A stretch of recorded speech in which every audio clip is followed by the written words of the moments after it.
90% মসজিদ হচ্ছে আপনার অবৈধ জায়গায় দখল করে বানানো। সুতো দিয়ে পুতুল নাচাচ্ছে বা মূলো দিয়ে গাধা হাঁটাচ্ছে, সেটা আমাদের একটু খুঁজে বের করা দরকার।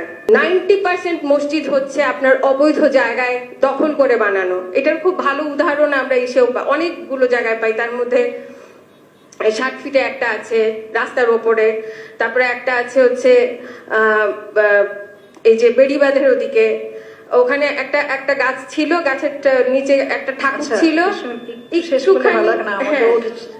খুবই গুরুত্বপূর্ণ, আমি জানি, কিন্তু এই কথাগুলো আমার মনে হয় যে এই কথাগুলো তোলা দরকার। অবৈধ জায়গায় অনেকগুলো অসংখ্য মসজিদ বাংলাদেশে আছে, আমাদের এই সুযোগগুলো থাকবে, সেই মসজিদগুলো নিয়ে কখনো কথা ওঠে নাই।